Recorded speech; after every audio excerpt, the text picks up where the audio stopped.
जय हिंद साथियों। आखिर हमारे इस देश में हो क्या रहा है? शिक्षक समाज के ऊपर आरोप लगते हैं, जब वो पेपर लीक के मुद्दे का जो है विरोध करता है तो उस पर लाठीचार्ज हो जाता है, किसी के कोचिंग संस्थान पर ताला लगा दिया जाता है, यहां पर टीचर को जो है दो कोड़ी का बता दिया जाता है, किसी अध्यापक की कोचिंग के बाहर जो है फायरिंग हो जाती है, दो गुट आपस में लड़ लेते हैं। हमारे राजस्थान में भी शिक्षा जगत के चहेते सुभाष जी चारण को भी धमकी मिल जाती है। यहां पर जो योग्य व्यक्ति है वो सड़कों पर है और जो अनपढ़ है वो देश चलाने की बात करता है, कानून बनाने की बात करता है। इस देश में एक रेपिस्ट इसलिए बच जाता है कि किसी नेता या वो अमीर का बेटा है। यहां पर आज भी हम वोट जो है क्या जाति के आधार पर देंगे या क्षेत्र के आधार पर देंगे? आखिर कब तक होगा? कब आप में न्याय के लिए आप आवाज उठाओगे, जागरूकता के लिए आप आवाज उठाओगे? क्या आपकी ये मांगे केवल सोशल मीडिया पर रह गई?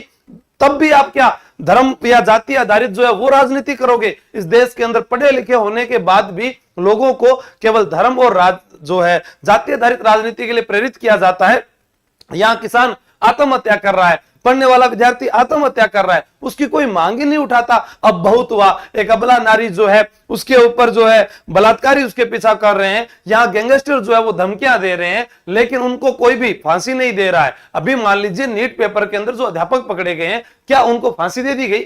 जिन्होंने बच्चों के भविष्य के साथ खिलवाड़ किया उन बच्चों को क्या है, सजा दे दी गई?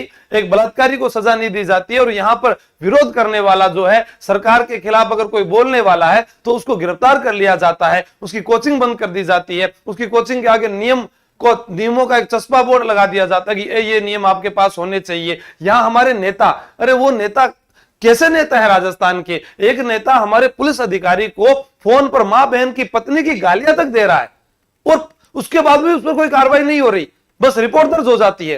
एक नेता वीडियो बनाने के चक्कर में एक कांस्टेबल, एक ड्राइवर जो उस तपती दोपहरी के अंदर अपनी गाड़ी में बैठा हुआ नौकरी कर रहा है, उसमें भी कोई अधिकारी आके बैठेगा, वो पूरा अकेले दिन गाड़ी नहीं घुमाता है, उसको आकर कहता है कि आपका क्या पद है? यानी आप कर क्या रहे हैं? आपके पास बहुत अच्छा पद था, आपने अरावली काटने के लिए कैसे कह दिया? आप क्यों नहीं आगे आए लोगों के लिए? और कितने नेता हमारे साथ में आ रहे हैं, जब बच्चों को ज्वाइनिंग नहीं मिलती है, नॉर्मलाइजेशन हो जाता है, पेपर लीक हो जाता है, बार बार पेपर लीक हो जाता है, कितने अपराधियों को सजा मिल चुकी है। ऐसा कब तक होता रहेगा? भूख व पानी की कमी के कारण जो लोग मर रहे हैं और कुछ लोग जो है अपना भोजन पानी ऐसे ही बर्बाद कर रहे हैं। क्या पेटों की मनमानी जो है सरकार करती रहेगी और इनकी कटाई करती रहेगी? हमें कैसा भारत चाहिए? वो भारत चाहिए जिसमें इंसानियत हो, उसके अंदर सद्भावना हो, रोजगार हो, न्याय हो, उचित को जो अच्छी सीट मिले, सबको समानता मिले, धर्म और जाति के बांटने वालों को अलग किया जाए, एकता आदि से परिपूर्ण हमारा भारत होना चाहिए। क्या हम कर पा रहे हैं?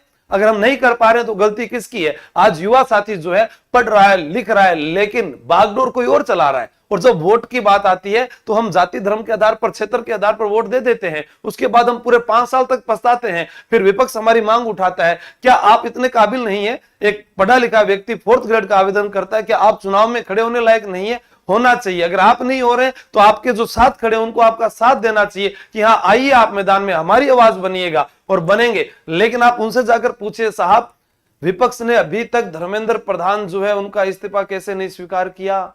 कैसे अभी तक पेपर लीक करने वालों को जो है यहां पर बचाए हुए रखा है? कब तक ऐसा होता रहेगा? कब तक उस विद्यार्थी को जो है सजा मिलती रहेगी? वो पहले पैसे लगाए और उसके बाद पेपर लीक हो, मानसिक तनाव, परिवार तनाव में, और उसके सपने सारे टूट जाते हैं, कईयों के रिश्ते टूट जाते हैं, बाप का कर्ज बढ़ जाता है, बेटी की डोली नहीं उठ पाती है, आटा साटा में विवाह करने पड़ रहे हैं। यही कुरीतियां फिर आगे जन्म लेती है, फिर कोई अपराध की ओर जाता है क्योंकि वो हर जगह से हताश हो चुका होता है। आपका क्या कहना है? जय हिंद, जय भारत, बेस्ट ऑफ लक।